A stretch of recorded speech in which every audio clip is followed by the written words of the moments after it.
Anda berada di sini Bapak Ibu sekalian, teman-teman sekalian, bukan suatu kebetulan. Ya, dia dipencap, ya, dia dipenggal, bukan hal yang mudah. Ya, hisab kita nanti besar sekali, termasuk saya. Ya, kenapa? Terlalu banyak masalah, terlalu banyak orang yang sebenarnya pengen kenal dengan pengobatan Islam, tapi ini kita masih berada pada kalimat remeh-temeh. Berapa nanti tarif bekam di klinik saya? Itu remeh banget buat saya, receh banget buat saya. Nabi SAW tidak pernah khawatir dengan umatnya itu kaya. Maksudnya gini, dalam sebuah hadis yang dikatakan, ya aku khawatirkan di umatku itu ketika harta sudah berlimpah di antara mereka. Ya, kalau miskin Nabi tidak khawatir, ya, karena nggak mungkin Muslim itu miskin sebenarnya. Maksudnya, wa may yattaqillaha yaj'al lahu makhraja. Orang yang bertakwa itu pasti bukan rezeki, gitu loh. Jadi kalimat-kalimat yang akhirnya punya sekedar simbolisasi atau mungkin labelisasi dari sebuah terapi, berupa mungkin, wah nanti kalau bekam banyak pemasukan klinik, banyak pemasukan saya, macam-macam itu. Anda mulai harus tinggalkan itu. Sebab apa? Saya khawatir, wallahi saya khawatir suatu hari kelak timbul nabawi bekam ini tidak jauh beda dengan pengobatan barat.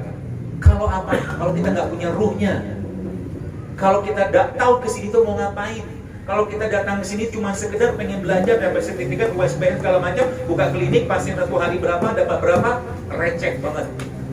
Naikkan makom Anda, naikkan katakan level keimanan kita, naikkan tingkat pemikiran kita. Bukan cuma sekedar bicara ini ada orang sakit bekam, bukan. Bagaimana Anda memperbaiki akidahnya, bagaimana Anda menyampaikan pesan-pesan agama pada mereka. Bagaimana mungkin mereka adalah orang-orang yang mohon maaf mungkin tidak kenal dengan agama. Anda kenalkan agama tanpa paksaan tentunya.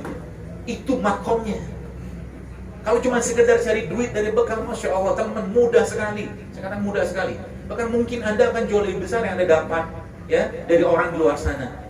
Tapi kita nggak di sana karena ruhnya itu kan kosong sekali terus. Ya, akhirnya nanti apa? Pengobatan itu tidak jauh beda dengan pengobatan barat yang semuanya urusannya materialisme, kapitalisme, itu saja. Ya, maka saya berpesan sekali pada Anda semua, mari perbaharui niat kita, mari ikhlaskan niat kita. Ya, masalah di depan kita tuh sangat banyak. Negeri kita ini dengan begitu banyak masalah, ambil peran di sana. Ya, kita tidak butuh musuh, kita butuh teman, kita butuh sahabat untuk membangun negeri ini, gitu loh. Ya. Dan apapun yang tingkatkan iman Anda. Ya, jangan ngomong tentang kesehatan, jangan ngomong tentang bekam. Saya jujur Ibu sekalian ya. Saya tanya di sini, ini satu pertanyaan saya. Ini semua kan boleh dibilang herbalis. Ya, boleh dibilang herbalis. Orang-orang yang paham herbal. Ngasih orang herbal, tapi kadang-kadang seringnya kita bahkan minum herbal pun tidak tiap hari. Madu nggak minum, habas soda nggak minum. Apa yang kita sampaikan gitu loh? Nggak ada ruhnya. Ya, ini sejatinya ini tamparan buat kita semua. Maka saya pribadi berusaha konsisten untuk itu gitu loh. Ya, saya minum ini itu segala macam tiap malam gitu. Bagian dari saya bersyukur dan bagian dari apa yang saya sampaikan itu memang saya kerjakan seperti itu. Hingga nggak tampak sakit. Ya, kita tetap seger gitu kan. Sekarang kita semua letih, serius letih gitu kan. Tapi orang-orang di luar sana, orang-orang yang merusak Islam jauh lebih besar effort mereka untuk merusak. Artinya, sebagaimana kita letih, mereka pun letih untuk merusak. Jadi letih kita ini biarkan menjadi letih. Ya, Anda kenalkan bekam ini, ya, sampaikan dakwah ini. Di berbagai tempat yang Anda bisa lakukan, mungkin dinas kesehatan, ya, bapak-bapak, ibu-ibu di sana, kenalkan tentang bekam. Dengan niat ilahi ta'ala pasti akan ada jalan, wallahi.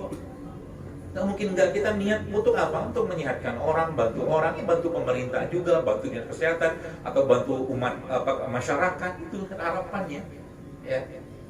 Hingga nanti pulang ke sana pikirkan, orang beriman itu idenya banyak. Orang beriman itu, ya, dan menjaga keimannya, ya, kreativitasnya banyak.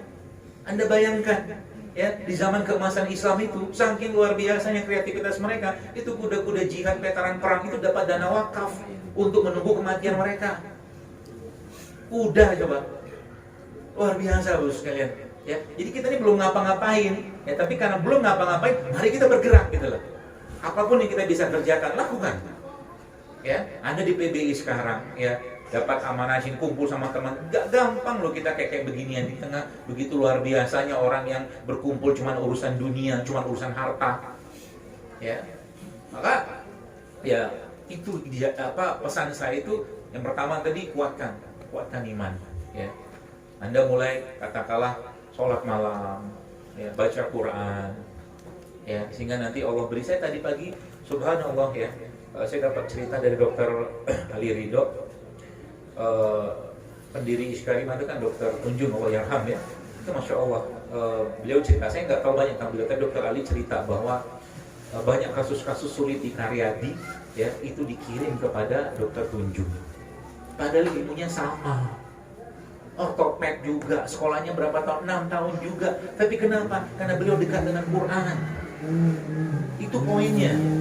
Tadi saya ngelihat anaknya, Allahu Akbar, mukanya, wajahnya menyenengin. Ya, Dokter Zulhaq itu masya Allah, ya, hanif sekali. Jadi katakan dia menyampaikan tentang isi hati, dan saya katakan itu bukan isi hati, tapi isi imannya dia.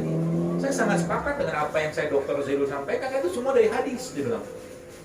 Itu orang yang punya sekolahnya itu mungkin 12 tahun ya, sekolah dokter, sekolah bisa ngomong kayak begitu, itu tuh sekarang jarang gitu sekalian. Karena sebagian besar kita tuh produk-produknya barat, ya. Maksud saya apa? Tadi ya, Quran itu kunci ilmunya. Nah, kunci ilmunya di sana. Ya. Maka terapis bekam, pembekam juga Anda harus kuat dalam Quran. Ya, ketika Anda membekam dengan kekuatan ruhnya Quran, ya Anda punya power dalam berbekam meskipun ilmu bekamnya sama. Itu pesan. Jadi Anda bayangkan seorang Imam Ahmad bin Hanbal rahimahullah ya, ketika ada orang meminta kepada beliau untuk meruqyah ada orang yang kena jin seperti itu, beliau kan nggak datang. Apa yang beliau kerjakan? Bawa sandalku, pukulkan ke orang tadi. Jinnya kabur, modal sandal doang. Saking dahsyatnya iman itu. Subhanallah kan? Umar bin Khattab, setan pindah ke lorong sebelah kalau dia lewat di lorong itu. Gitu loh.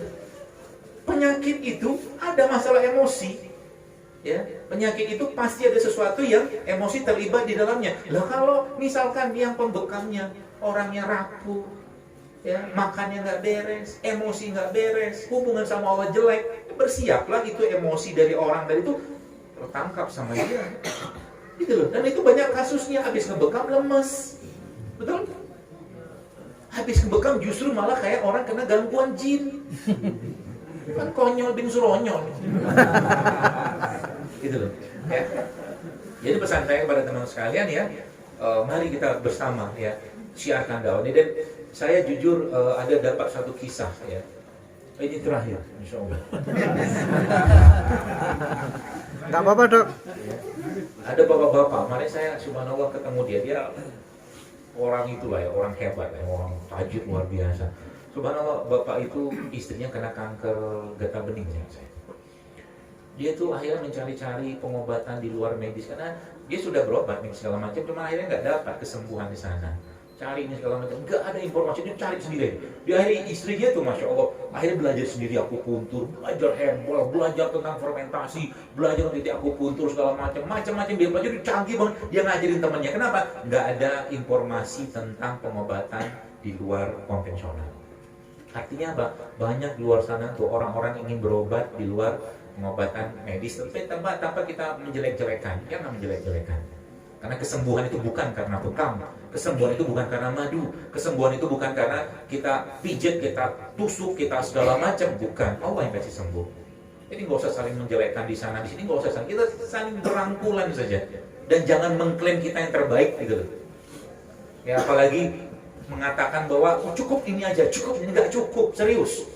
Tipu nabawi itu ada keterbatasan, makanya belajar, diilmuin gitu loh. Bagaimana Islam itu bisa menerima. Anda tahu 18 dokternya Saladun Al-Ayyubi itu seingat saya 8 atau 9 orang itu non muslim. Itu ada kisahnya. Ya, jadi jangan terlalu overconfidence gitu kan. Overconfidence kita itu overconfidence yang kita kembalikan kepada Allah yang sembuhkan. Ya, Allah yang kasih sehatan gitu loh kepada pasien. Jadi bukan ini terapi ini bu, insya Allah bu, masya Allah, tanpa obat, tanpa apa lagi. Nah, itulah pokoknya. Seperti itulah. Jangan overconfident ya. Tapi seorang tadi dokter Zulham itu aja mengatakan, dia katakan tulang itu bisa bersatu bukan karena dipasang pen. Allah yang satukan tulang itu. Terus kalimat seorang yang hanif luar biasa gitu loh. Jadi kita jangan terlalu jangan terlalu pede dengan ilmu kita. Ya, karena kalau Allah belum takdirkan sembuh, tidak akan sembuh. Tugas kita apa? Ngantarkan dia untuk sembuh dengan izin Allah, dengan ridhonya Allah. Kalau nggak sembuh, kita hantarkan dia menuju kematiannya. Kalaulah bersama kita dalam husnul khotimah. Kan gitu. Ya. Oh, banyak orang yang begitu kan? Anda datang berobat ke Anda. Ini terakhir. Lanjut tuh. Anda ya. Ada orang berobat ke kita tadi, dokter Adi cerita berapa lama kemudian 2 hari kemudian orang itu mati. Tapi kalau seandainya ada pesan-pesan akidah di sana, kan dia mati dengan tenang. Gitu loh maksudnya. Ya. Kita kan nggak tahu aja. Gitu loh. Nah, bagaimana mau ngasih tahu pesan-pesan iman, pesan akidah kalau imannya receh, remeh, temeh? Masih mikirin pasien ini kira-kira kasih herbal apa nih? Produk yang mana paling tinggi nilainya? Apa mungkin marginnya? Ayo, saya bilang. Semoga ada yang tersinggung. Ya? Ya? Seperti itu ya. Nah gitu ceritanya, makanya saya tuh ya, saya cuma dalam hati, ya Allah, saya pengen lihat orang banyak orang sembuh, banyak orang sehat, banyak orang katakanlah bebas dari penyakit ya segala macam. Itu yang saya niatkan.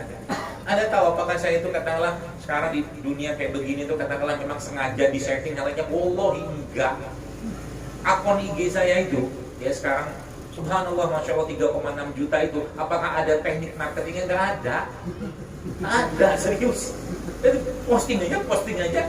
Kenapa? Saya pengen lihat banyak orang sembuh gitu loh. Dengan cara apa? Dengan mudah, dengan murah. Termasuk nanti suatu klik Anda berpikir di klinik Anda itu kalau bisa nanti suatu hari kelak gratis.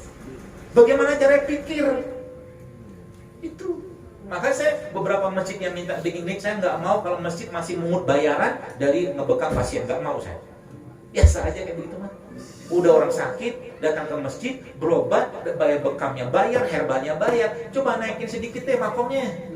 Bagaimana mikir orang itu berobat gratis, herbal gratis? Karena di zaman keemasan Islam, rest area itu gratis.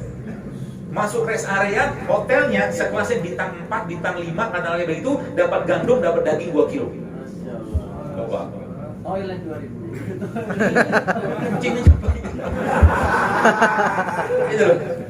Ya, naikin makom. Ya, tingkat pemikiran kita naikin. Ya.